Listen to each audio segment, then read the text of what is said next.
zawadi yake.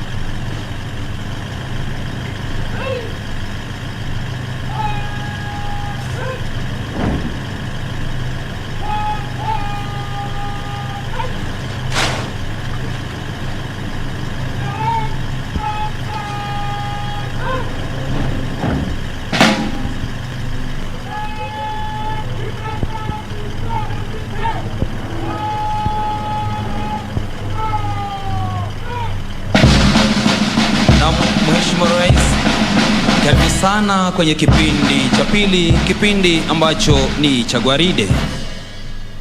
Gwaride hili ni gwaride kulingana na wakati huu ambao ni wakati wa kidijitali. Hivyo basi ni gwaride la muundo tofauti kabisa kuliko lile la mwaka mwingine uliopita ulipoweza kuwa nasi hapa.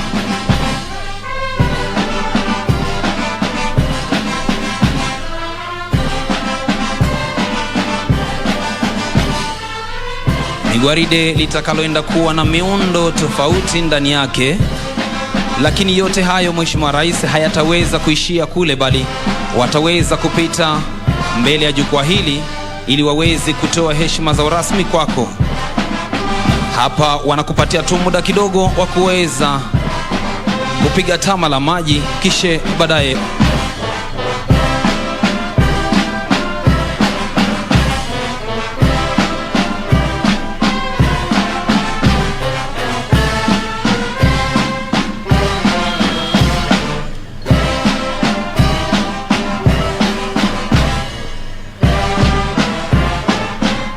muda wowote sasa gwaride litang'oa nanga na kuanza kutembea ili kutoa heshima zao rasmi.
Ili kwa kuweza kuhakikisha hatua zote zilizoko ndani ya gwaride zinafuatwa sawia, ni bendi yetu chini ya uongozi wake Principal Director of Music Madam Asnath, Assistant Inspector General of Police. Siku ya leo bendi yetu iko chini ya uongozi wake Superintendent of Police Bwana Anton Lokamar. Mbele yake kabisa ikiwa na madrum major wakiwa wameshikilia fimbo yao ndefu, wakihakikisha kwamba kila hatua wanaitembea sawia. Mbele akiwa ni Sergeant John Otunga, upande wake wa kulia akiwa ni Koplo Alex Mutuku, upande wa kushoto ikiwa ni APC mwanadada Caroline Kabweria, na anayetudanganya kwa muziki huu kutumia chuma kile ama belaya ni Sergeant Archangel Gachoka.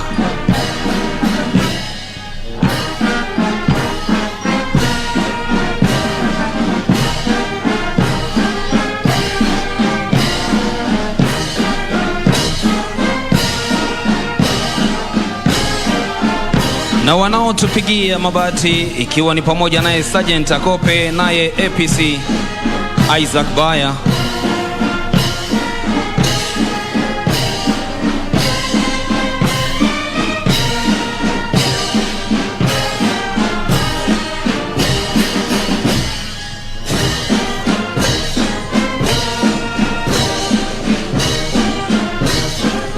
Basi Mheshimiwa Rais, karibu sasa ukaweze kupokea heshima hizo kwa kuweza kukata kichwa upande wa kulia wa jukwaa kuu.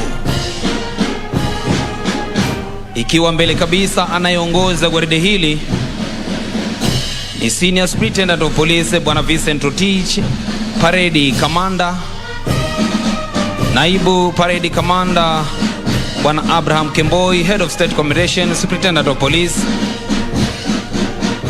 Anayemfuata kwa nyuma kabisa akiwa na rungu lake limesimama tisti kwenye kwapa ni Parade RSM Bwana Daniel Chacha. Kikundi cha kwanza Mheshimiwa Rais ikiwa ni A Company chini ya uongozi wake Chief Inspector Reverend Hanson Kiango, Senior Sergeant Ezekiel Sum akiwa msaidizi, naye Koplo Susan Kahiga akiwa mwelekezi wa kulia. Kundi linalofuata chini ya uongozi wake Inspector Andrew Nyongesa, Sergeant Julius Ekelo kama msaidizi, naye Koplo Frederick Njoroge akiwa mwelekezi wa kulia.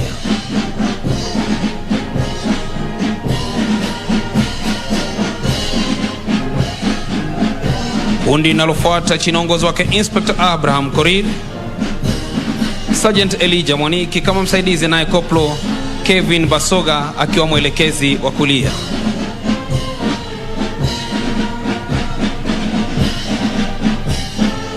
Kundi la mwisho la A Company chini ya uongozi wake Inspector Benwin Namanga, Sergeant Lucas Gashoki kama msaidizi, naye Koplo Boaz Menge akiwa mwelekezi wa kulia.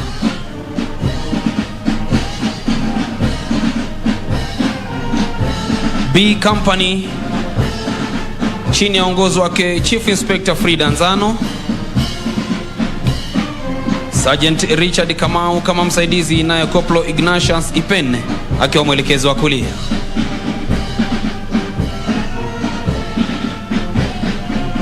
Kundi linalofuata chini ya uongozi wake Inspector Kenneth Njari, Sergeant James Ngigi kama msaidizi, naye Koplo Lilian Gasheri akiwa mwelekezi wa kulia.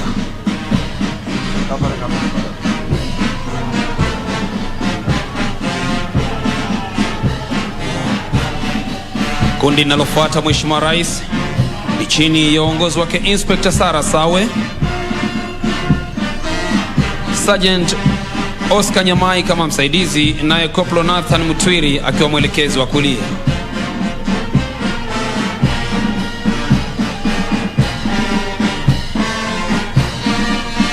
Kundi linalofuata linatufungia B Company chini ya uongozi wake Inspector Eric Lugaga, Sergeant Jacob Ogola kama msaidizi, naye Koplo Steven Mokaya akiwa mwelekezi wa kulia.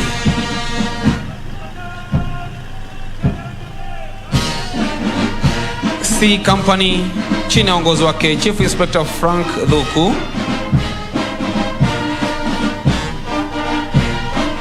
tayari ndo hilo napita mbele yako Mheshimiwa Rais. Sergeant Augustine Yobesh kama msaidizi, naye Koplo Roba Diba akiwa mwelekezi wa kulia.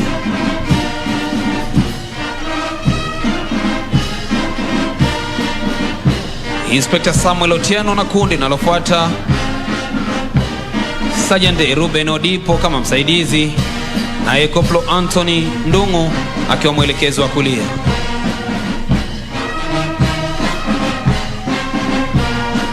Inspector Dennis Kasakala na kundi linalofuata Mheshimiwa Rais, Sergeant Frederick Boyd kama msaidizi, naye Koplo Charles Yogo akiwa mwelekezi wa kulia.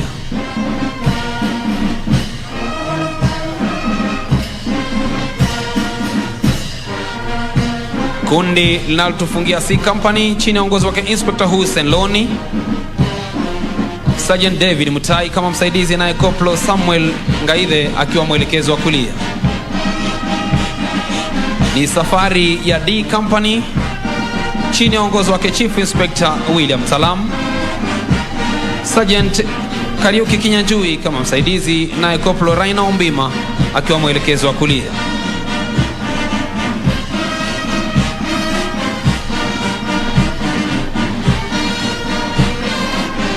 Inspector David Masulia na kundi linalofuata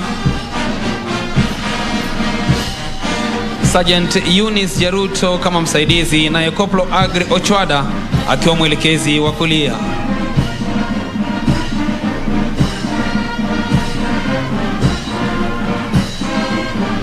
Kundi linalofuata chini uongozi wake Inspector Rachel Obonyo, Sergeant Kizito Sitati kama msaidizi, naye Koplo Salonen Maina akiwa mwelekezi wa kulia.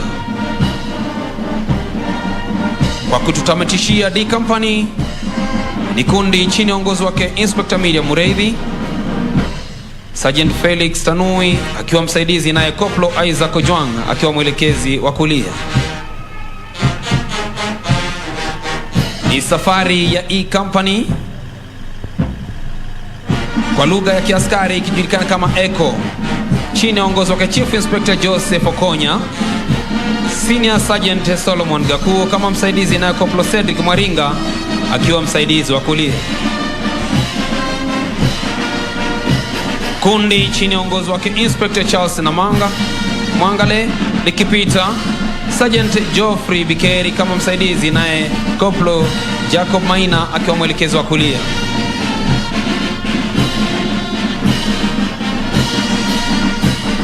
Kundi nalopita chini ya uongozi wake Inspector Bernard Sigei, Sergeant Hilary Koech kama msaidizi, naye Koplo Miriam Machogu akiwa mwelekezi wa kulia. Kundi linalotufungia E Company chini ya uongozi wake Inspector Hezbo Nyaga, Sergeant Geoffrey Moranga kama msaidizi, naye Koplo Jackson Nyambacha akiwa mwelekezi wa kulia. Ni safari ya F Company chini ya uongozi wake Chief Inspector Edward Simiyu, Senior Sergeant Lois Kirao kama msaidizi, naye Koplo Samuel Orwa akiwa mwelekezi wa kulia.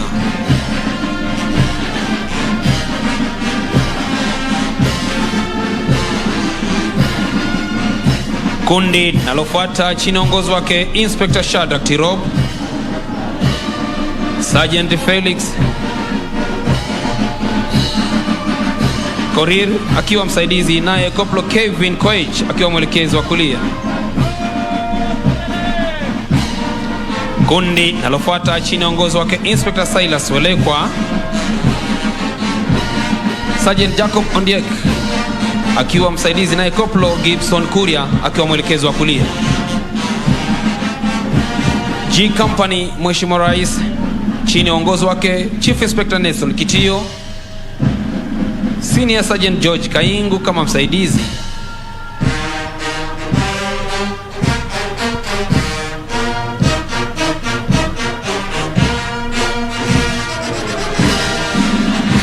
yoyo G Company, Mheshimiwa Rais wakipita au maridadi kabisa, wakihesabu hatua zao moja baada nyingine, naye Francis Wainaina akiwa mwelekezi wa kulia. Kundi nalofuata chini uongozi wake Inspector Kefa Mageto, Sergeant Joseph Sudi kama msaidizi, naye Koplo Willy Socheng akiwa mwelekezi wa kulia.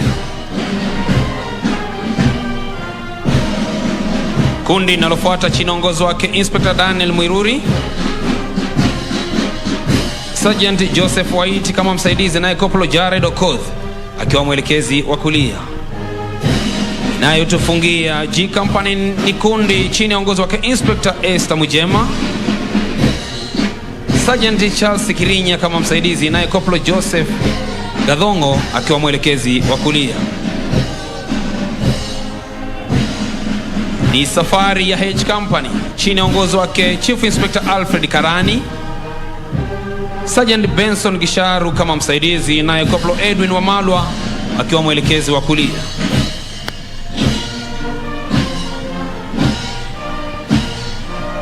Kundi chinaongozwa kwa Inspector Samuel Mudhama, Sergeant Edwin Juma kama msaidizi, naye Koplo Elvis Kirwa akiwa mwelekezi wa kulia.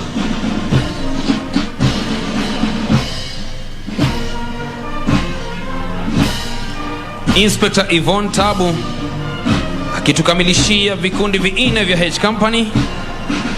Sergeant Eric Osoro akiwa kama msaidizi, naye Koplo Joshua Mwongela akiwa mwelekezi wa kulia. Kundi linalofuata chini uongozi wake Inspector Richard Wambua, Sergeant Daniel Musheru kama msaidizi, naye Koplo Kenneth Manya akiwa mwelekezi wa kulia. J Company chini uongozi wake Chief Inspector Daniel Chacha, Sergeant Gabriel Enene kama msaidizi, naye Koplo Kenneth Obongi akiwa mwelekezi wa kulia. Kundi linalofuata Mheshimiwa Rais chini ya uongozi wake Inspector Peter Mucheche, Sergeant John Chumo kama msaidizi, naye Koplo Richard Langat akiwa mwelekezi wa kulia.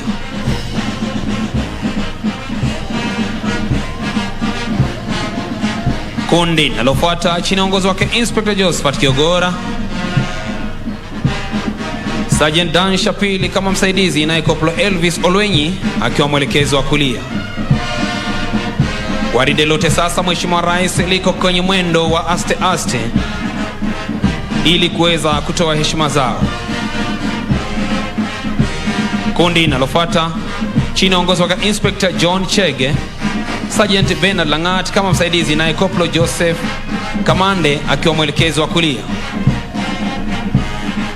Ni safari ya K Company chini ya uongozi wake Chief Inspector Suleiman Malo,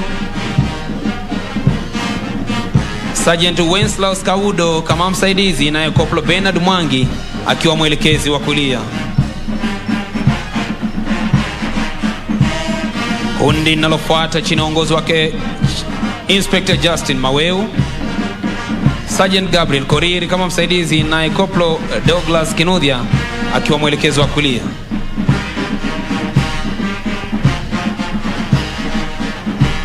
Inspector Felix Mwanya na kundi linalofuata Mheshimiwa Rais, Sergeant Denish Obura kama msaidizi, naye Koplo Jackson Ngigi akiwa mwelekezi wa kulia.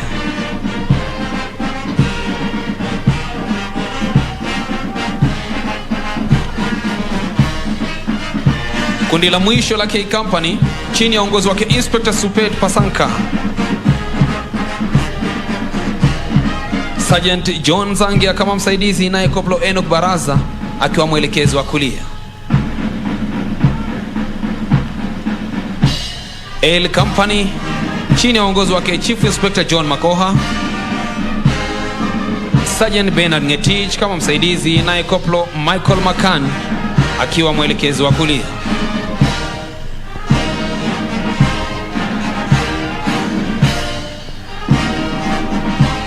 Inspector Silas Mutuma na kundi linalofuata Sergeant David Sugut kama msaidizi, naye Koplo Didan Murenga akiwa mwelekezi wa kulia.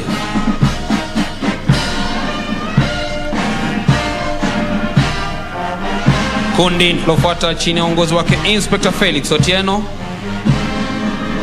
Sergeant Kalasinga Rajab akiwa msaidizi, naye Koplo Isaac Nyaega akiwa mwelekezi wa kulia.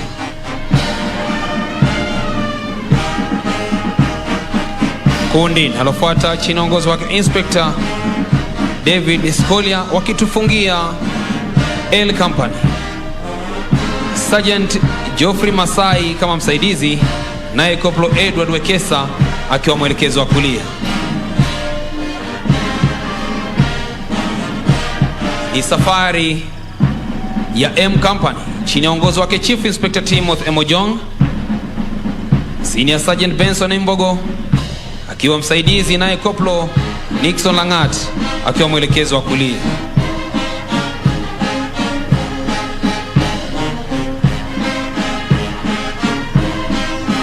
Inspector Steven Mugo, na kundi linalofuata Sergeant Enoch Baraza Zakaria kama msaidizi, naye Koplo Steven Wafula akiwa mwelekezi wa kulia.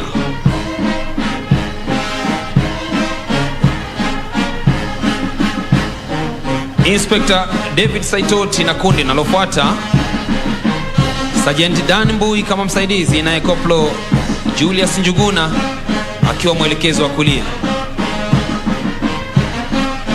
Kwa kutufungia gwaride hili ikiwa katika mwendo wa aste aste, kundi M ni kundi chini ya uongozi wake Inspector Dan Ekakoro, Sergeant Leonard Koech kama msaidizi, naye Koplo Laina Sang akiwa mwelekezi wa kulia, ili kuhakikisha kwamba basi hakuna mmoja yeyote aliyesalia nyuma. Mheshimiwa Rais anayefunga kabisa mwisho ni Parade Adjutant Assistant Superintendent of Police Bwana Aden Hussein, ambaye pia ndiye mkuu wa kwata kwenye chuo hiki. Mheshimiwa Rais, nitaomba sasa uweze kupata tama la maji, gwaride letu likienda kugeuka mwendo wa aste aste kwa mwendo wa haraka. Asante Mheshimiwa Rais.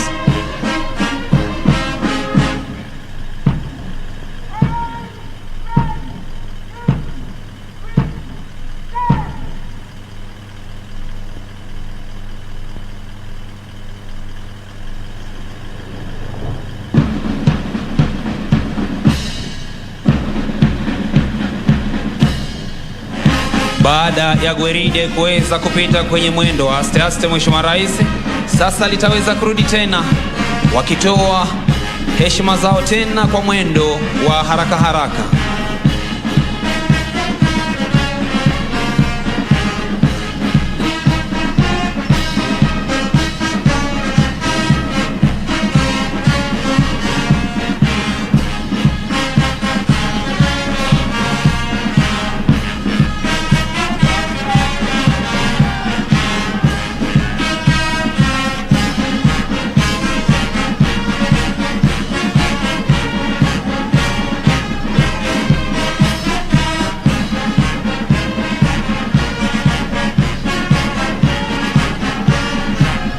Wakiongozwa naye Parade Commander, naibu Parade Commander, RSM, wakuu wa vikundi vyote vilivyoko ndani ya gwaride, wasaidizi pamoja na waelekezi wa kulia wao. Tayari nitakuomba Mheshimiwa Rais, kwa heshima yako uweze kupokea heshima hizo kwa mwendo wa haraka haraka. Karibu Mheshimiwa Rais.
Asante sana Mheshimiwa Rais, kwa heshima yako naomba sasa uweze kuketi.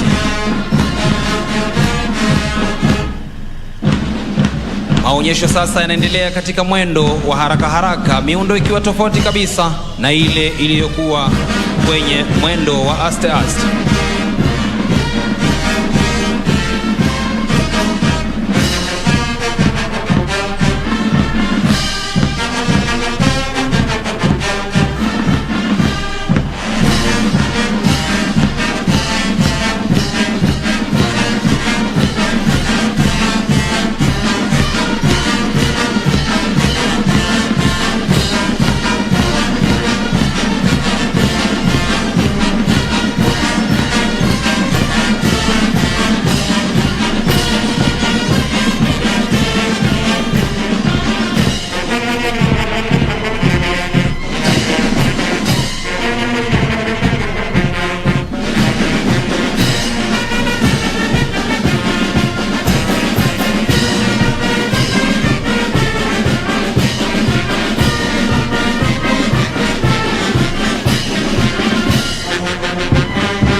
Vyote sasa vikiwa vimeweza kurudi mahali walipoanzia gwaride hii.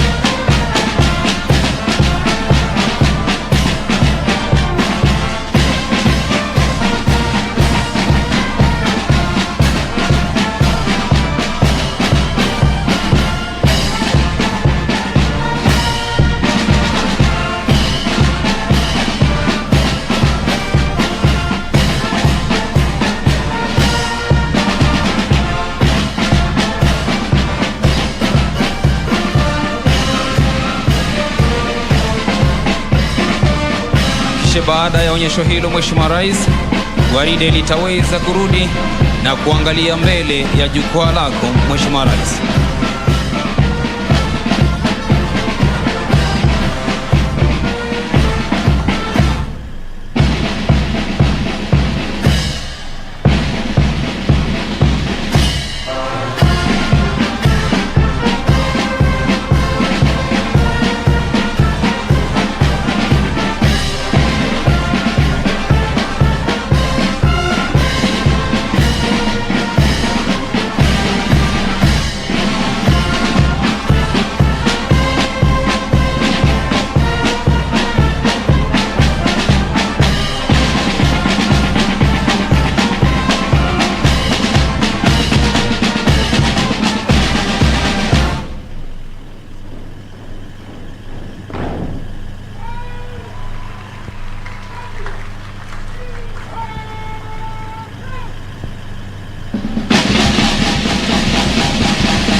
Tusimame wote kwa review order, kisha wimbo wa taifa.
All of office. I do solemnly and sincerely affirm that I will be faithful and bear true allegiance to the Constitution and the President of Kenya. During my service in the Administration Police Service, without favor or affection,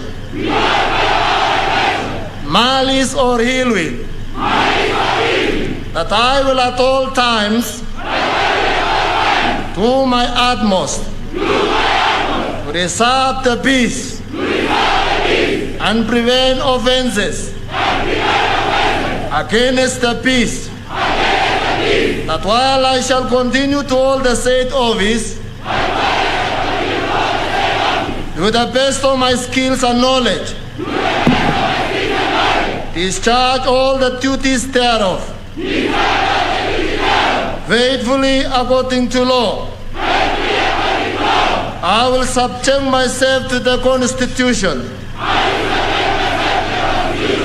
all acts, orders and regulations, now or in future, in the service, relating to my service, in the Administration Police Service,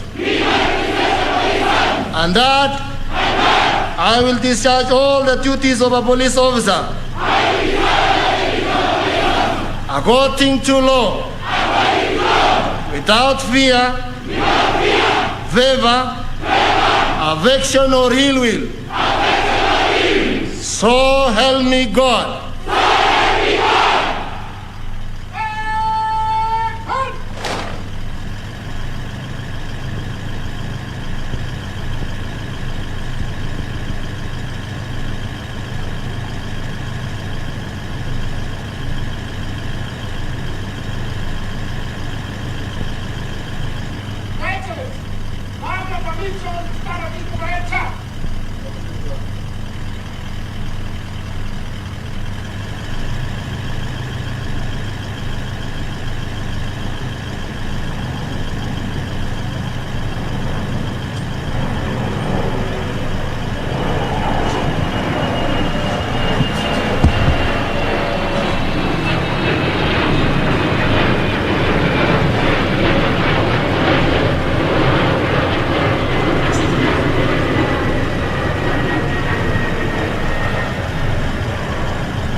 Your Excellency, the President of the Republic of Kenya and the Commander-in-Chief of the Defense Forces, the Cabinet Secretary for Interior and Coordination of National Government and Citizen Service, the Inspector General of National Police Service, senior government officials who are here and invited guests, the graduates. Your Excellency, we are so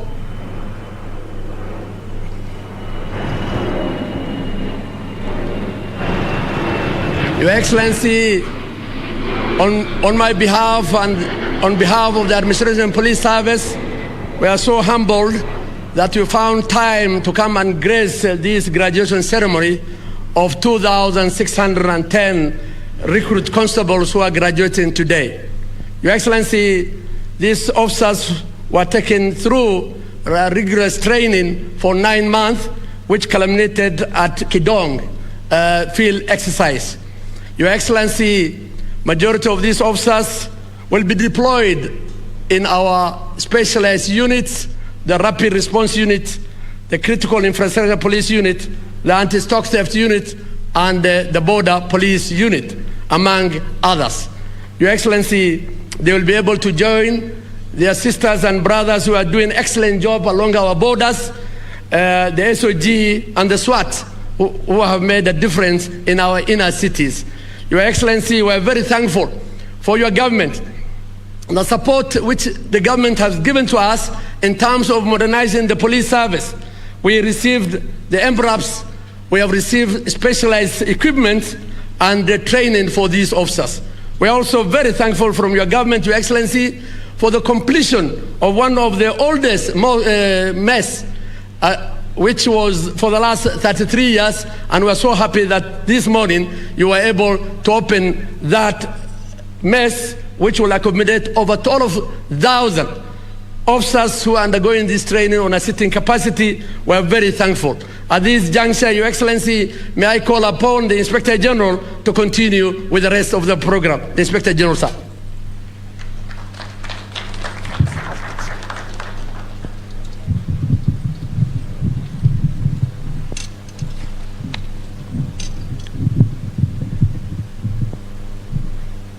Your Excellency, sir, the President and Commander-in-Chief of the Defense Forces, Cabinet Secretary, Minister of Interior, Dr. Fred Matiang'i,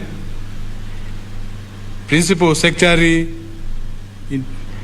Present, Vice Chief of the Defense Forces of Kenya, senior members of the National Police Service, distinguished guests, graduates, ladies and gentlemen, good afternoon.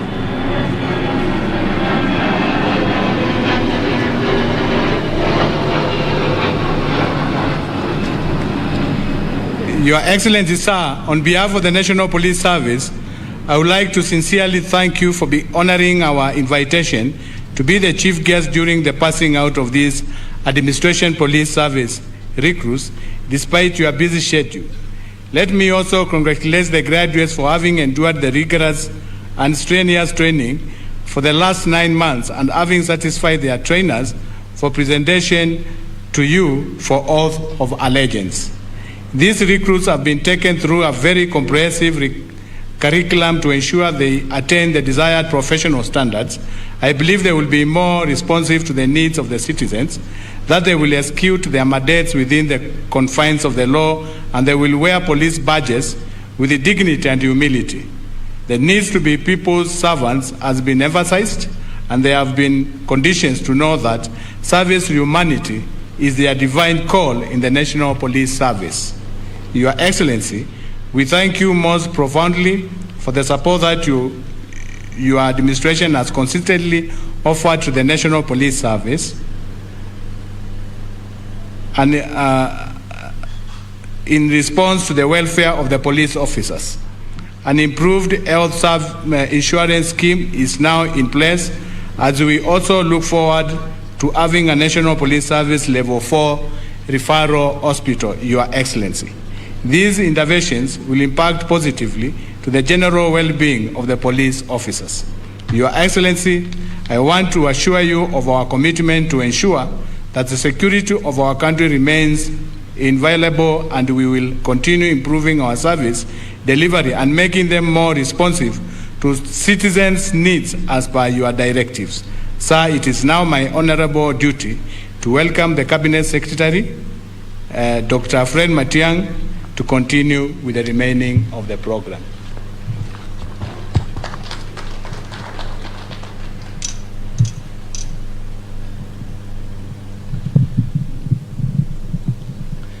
Your Excellency, the President of the Republic of Kenya and the Commander-in-Chief of the Kenya Defense Forces, my colleagues from the Ministry of Interior and Coordination of National Government here present, led by our Chief Administrative Secretary, Madam Winnie Gushu, and our Principal Secretary, Dr. Karanja Kibicho, the Vice CDF, General Ogola, the Inspector General of Police, and the entire senior team of the police service, the chairperson and members of the National Police Service Commission, the chairperson and honorable members of the National Assembly Departmental Committee on Security, Honorable Mwathi, our distinguished guests who have been invited here,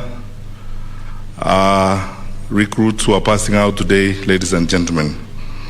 Your Excellency, we thank you on my own behalf and on behalf of my colleagues at the Ministry of Interior and really the internal security sector in our country for what you have done to our nation. Your Excellency, we were here, and many Kenyans who were here in 2013 know where we were in terms of the challenges we had in the security sector. You have dedicatedly led us in your capacity also as the chairman of the National Security Council in pursuing reforms in the internal security sectors, focusing on the police especially. And now, as evidenced by so many things that have been done recently and by the wonderful work that is done by our men and women in uniform, Your Excellency, we can proudly say that the investment that you have made in terms of resources and acquisitions have made our internal security sector one of the strongest in the region. Your Excellency, these achievements are a tribute to your judgment, to your solid leadership, and to your vision. I have been privileged to have a position on the front row seat in your leadership of the National Security Council and in the decisions you have made every day on the safety and security of our people.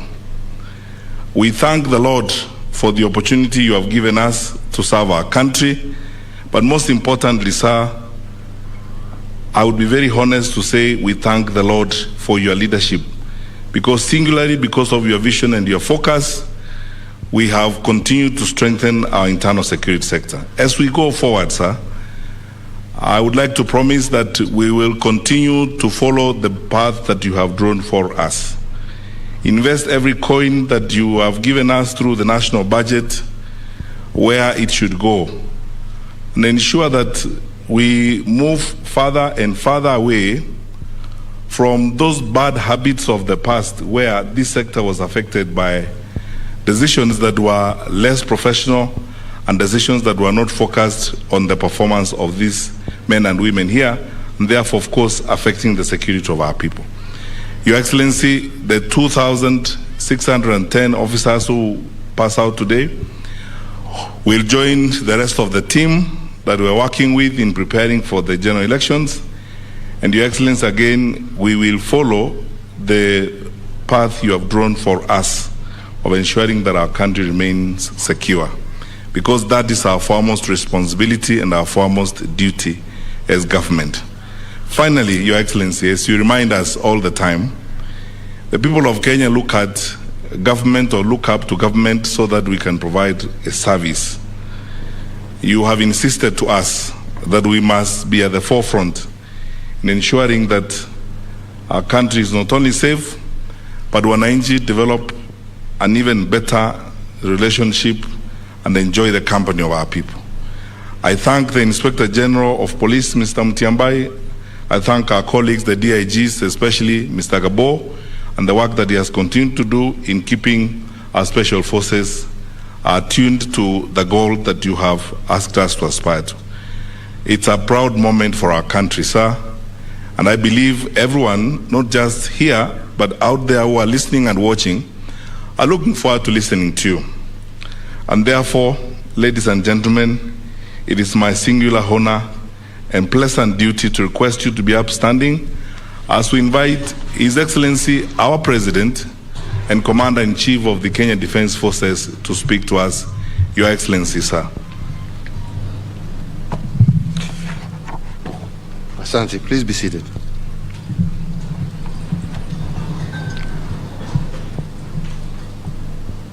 The graduates before us today, all ladies and gentlemen, it is my distinct honor and privilege to be with you today to preside over the passing out parade of these wonderful 2,610 graduates who have today successfully completed their 9-month-long recruits course. There are few occasions that are more gratifying to me than the commissioning of new officers within our security agencies. Indeed,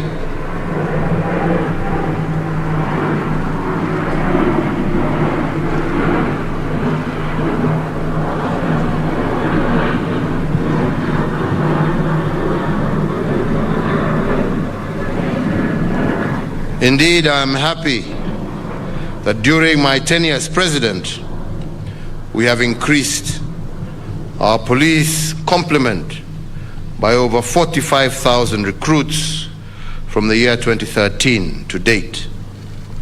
No previous administration has implemented such a significant increase in the capacity of our national police.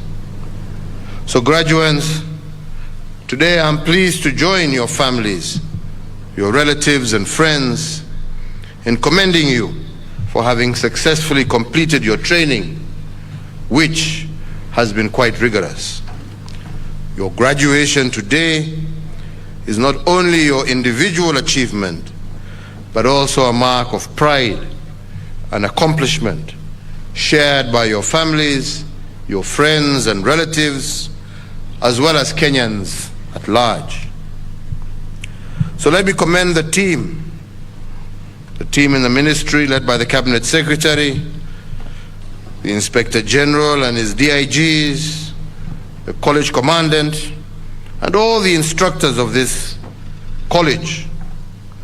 Your superlative efforts have yielded the fine young officers who are before us today.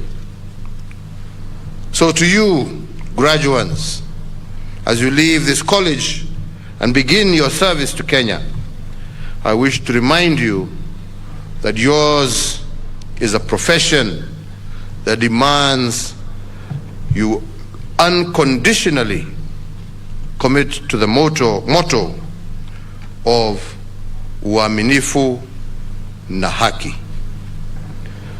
You will be called upon to serve faithfully and with utmost integrity. You will be required to be the hope of those who are hopeless, the shield of justice and the enforcers of law, who do so, as you have just said in your own oath, without fear or favor. As we continue along the journey of deepening the transformation and rejuvenating our law enforcement agencies, remember that you are the face of the organization. Whether in uniform or in civilian attire, whether on duty or off duty, your individual and collective actions will reflect on the National Police Service. Therefore, be ever respectful, willing to aid and assist, and committed to ethics and integrity.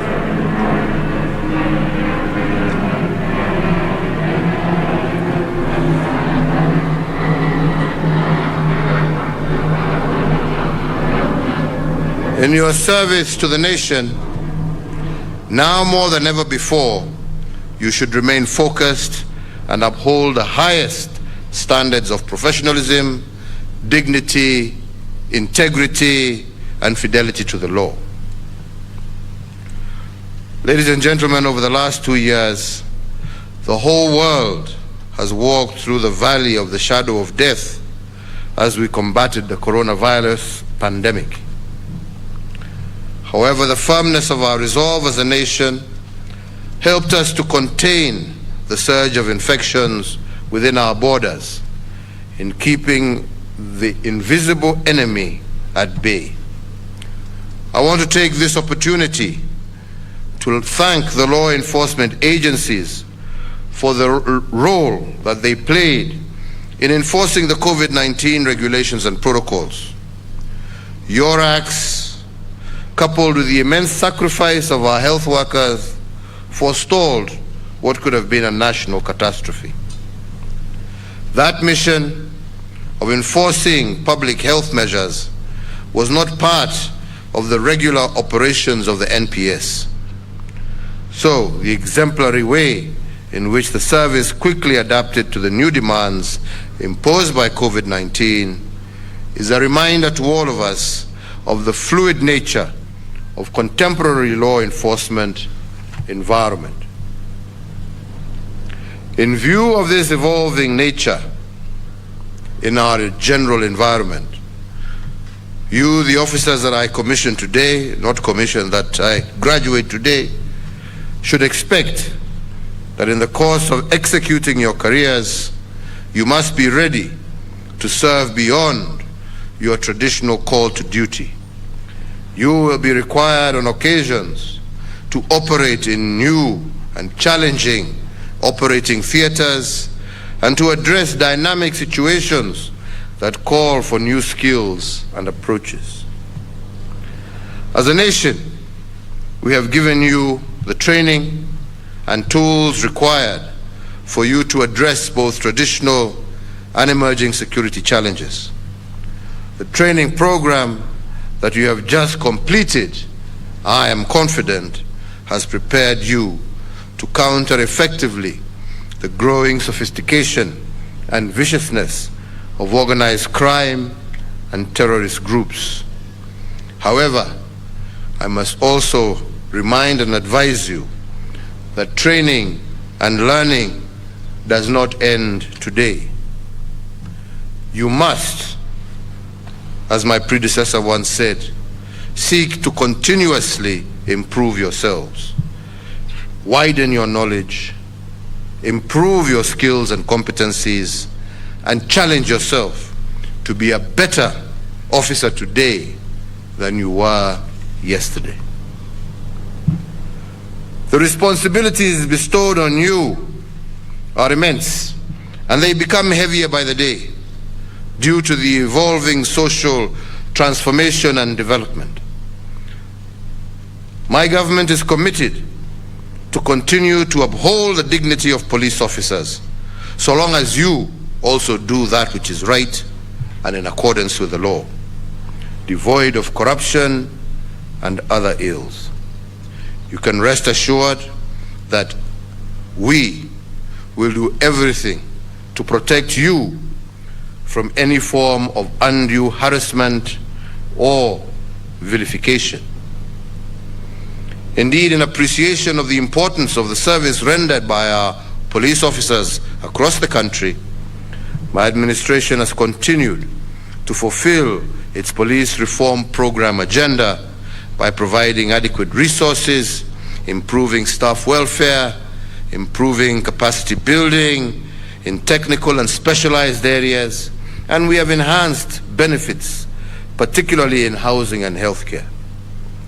You are also now better able to respond to normal routine and emergencies when they arise. The overriding aim of these efforts is to ensure that police officers offer quality services to the public while still working in an environment that promotes their welfare.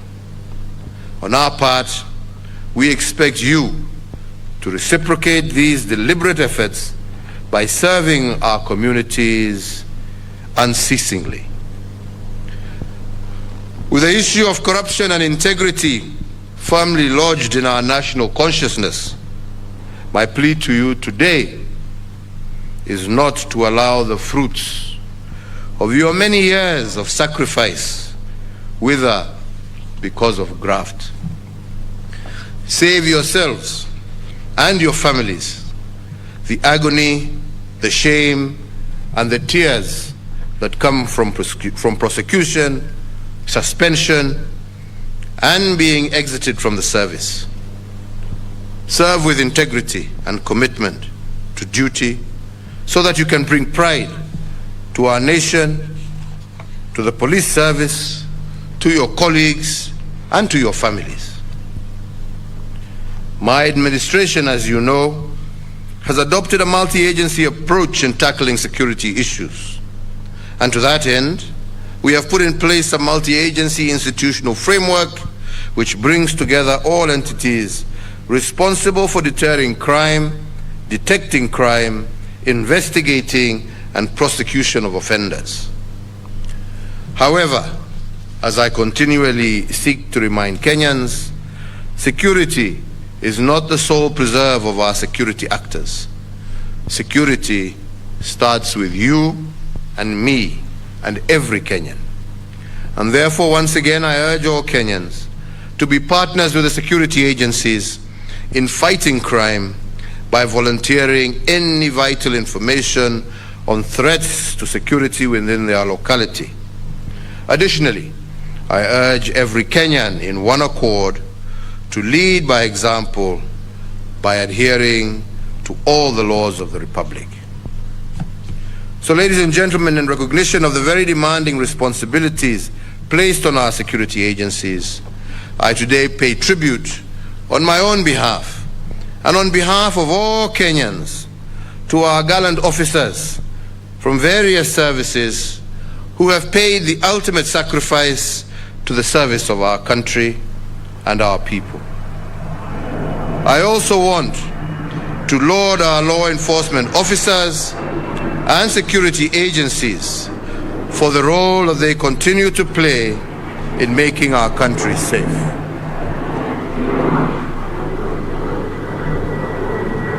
Finally, I commend the Administration Police Service for their role of protective security that they play and for living true to the spirit of uaminifu na haki.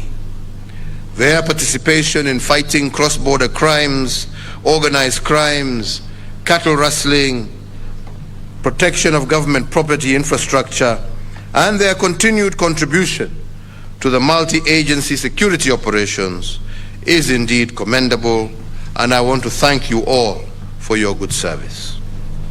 And to you, our newest officers who graduate today, please go forth and serve our people and our nation fully, faithfully, and fearlessly. May your words and deeds bring nothing but honor to the service and to your families. We want you to be role models to those who would want to serve in the security sector, and we look upon you to be the spear of the law, the shield of justice, and the foundation of a more just, more fair, more equitable, and more prosperous Kenya for all. Mungu awalinde ukienda kutekeleza shughuli zenu mbalimbali za kulinda wananchi na kulinda taifa letu. Mungu awaongoze. Tumefurahi sana kuwaona leo mkiwa mmetimiza training yenu na mkiingiana na wenzenu kulinda maisha na mali ya wananchi wa Kenya. Yangu ni kuwatakia kila laheri. Muwe watu ambao watakuwa waaminifu. Muwe watu ambao watasaidia kutoa jina la ufisadi kwenye huduma ya polisi. Muwe watu ambao watasaidia wenzao, watakuwa mstari wa mbele ukiwa kazini, hata ukiwa nyumbani. Ujue ya kwamba jukumu lako kulingana na ile kiapo ambacho mmechukua hapa siku ya leo, timizeni, mulinde wananchi. Na tukifanya hivyo, tutakuwa na nchi tulivu, nchi ambaye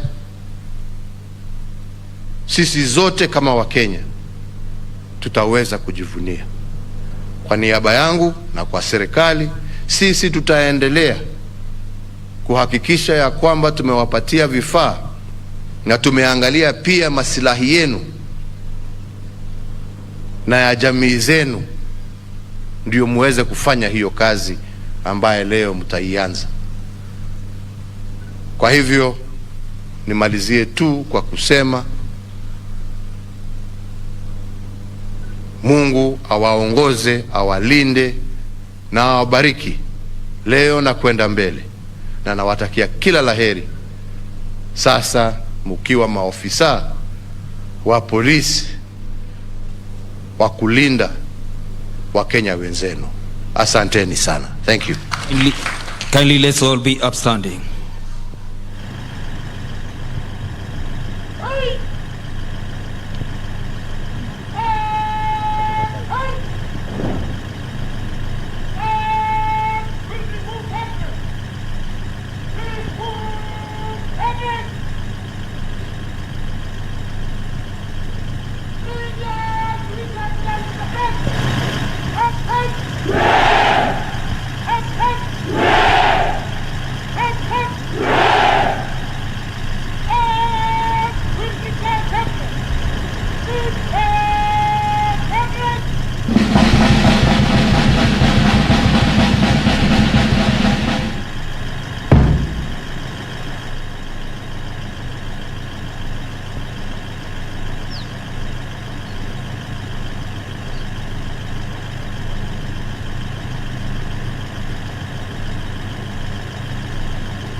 Thank you, Your Excellency. We may be seated.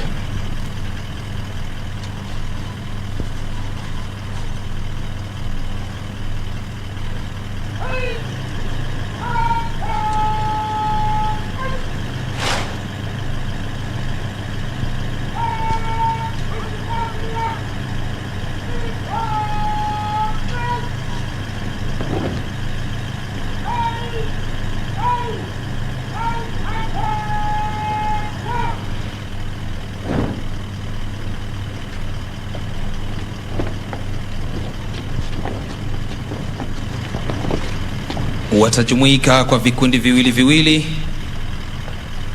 ili tuweze kufupisha kutoka kwao na kwenda kuhudumia wananchi.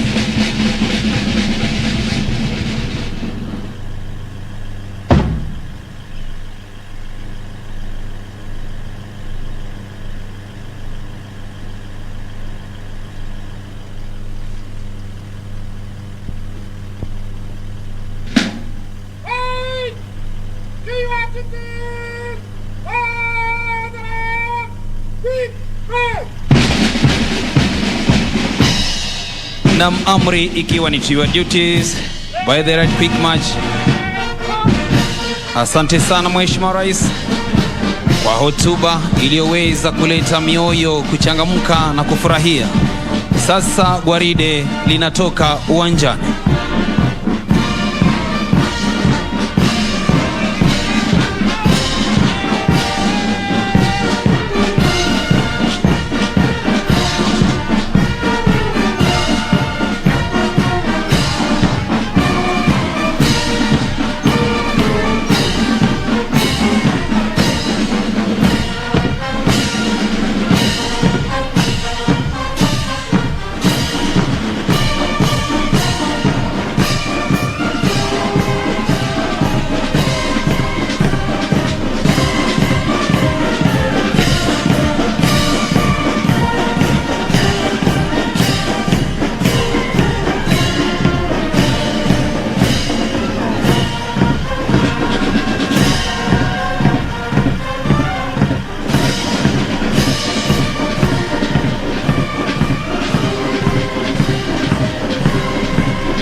Mheshimiwa Rais, kikundi kilichoko mbele yako kwa sasa ni kundi la kwata ya kunyamaa, lugha ya Kimombo kijulikana kama silent drill.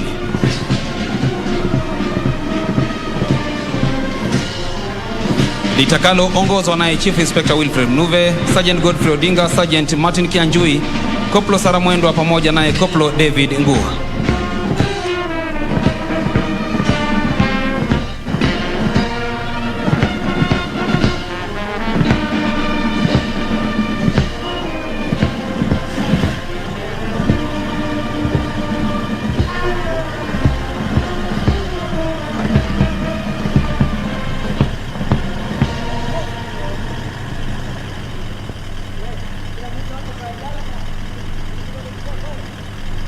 Wanaingilia kutoka upande wa kushoto na upande wa kulia wa kiwanja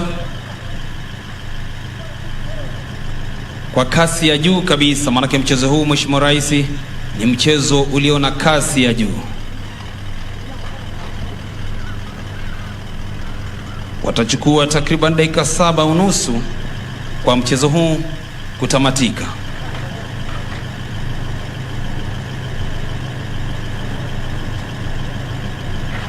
Washirika ikiwa ni hawa afisa ambao wamefuzu leo wakiwa ni 110, milio ya bunduki ama arms drill zikiwa ni 780, miguu ikichangwa ikiwa ni 680, vile vile kwa mwendo wa aste aste watatembea na hata mwendo wa haraka haraka.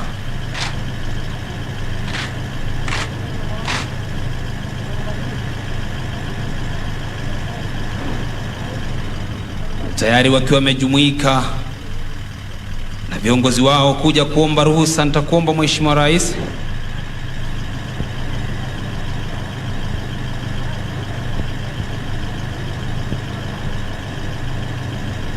kwa heshima yako sasa unaweza kujongea kupokea heshima hizo.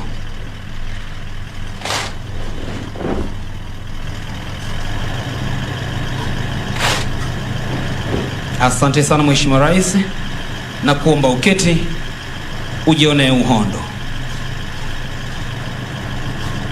Wakiwa wamevalia mavazi rasmi yetu ya kivita, mabegani vitambaa vyeupe, miguuni pia wakiweza wamefunga vitambaa vyeupe.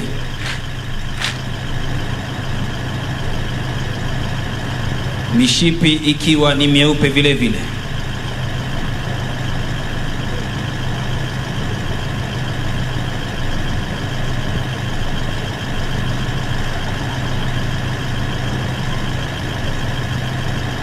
Mwendo huu basi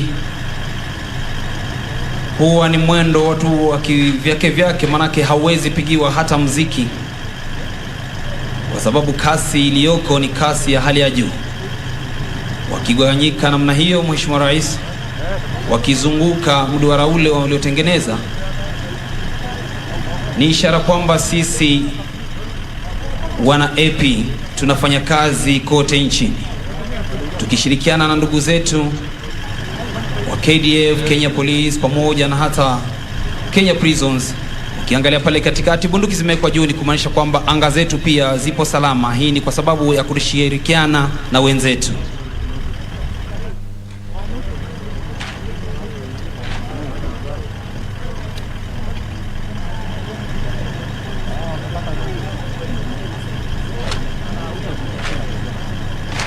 Ikiwa ni mwendo wa aste aste.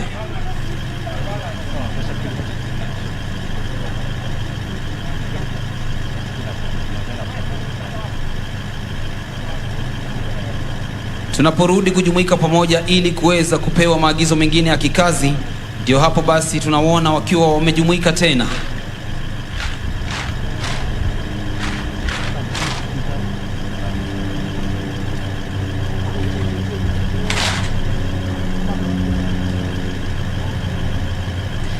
Ili kazi hii iweze kufanyika kabisa kwa uzuri na umaarufu, sharti kuwe na uaminifu.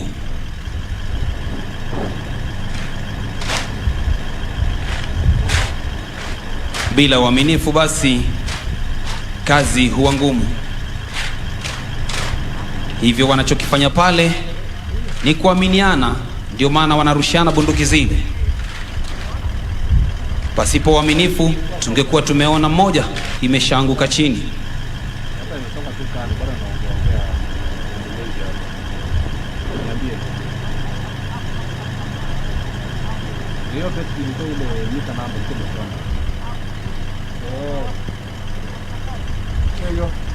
Naam, asante sana Mheshimiwa Rais. Sasa umedhibitisha kwamba ndani yao kunao wanadada, kwa hiyo pia sisi tunatunza ile amri iliyoko kwenye katiba yetu ya Kenya ya jinsia mbili zote ziweze kuidhinishwa kwa kila kitu nchini Kenya.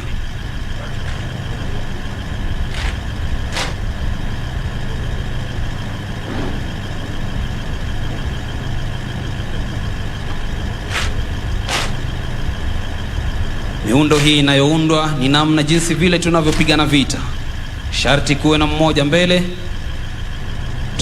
ikijulikana kama arrowhead formation.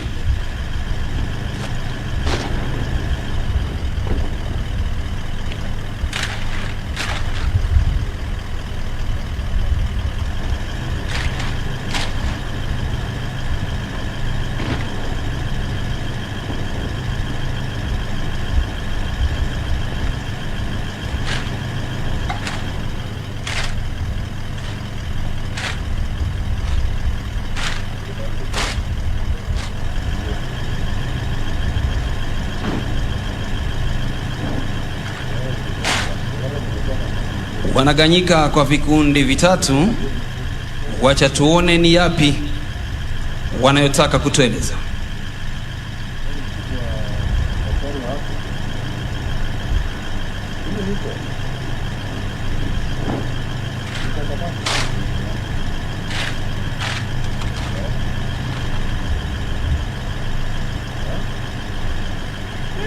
P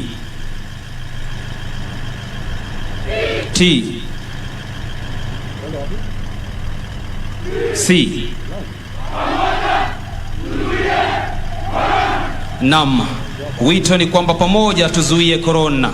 Ama kweli tusipokushirikiana basi itakuwa vigumu sana sisi kuweza kuzuia janga hili la corona. Ndani yake pia unapoona Mheshimiwa Rais, tunazo bendera mbili. Bendera ya Kenya, bendera ya National Police Service, na pia vile vile bendera ya kikosi polisi tawala, kwamba tunafanya kazi kwa uadilifu na uaminifu. Ndipo ngao yetu inasema uaminifu na haki.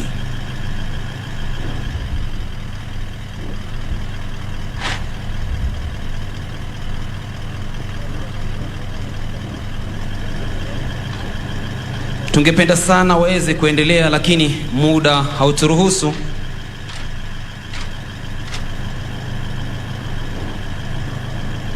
Hivyo basi wametamatisha onyesho hili.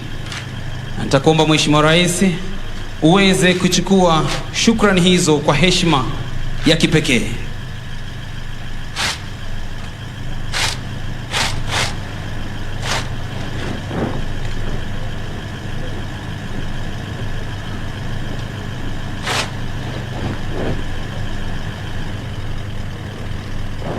Asante sana Mheshimiwa Rais. Tuwapigie makofi basi kwa mchezo huo wanapoondoka kiwanjani. Tumefika tamati ya maonyesho hayo Mheshimiwa Rais. Kipindi kitakachofuata ni kipindi cha picha.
Picha ya kwanza itaenda kuwahusisha makamanda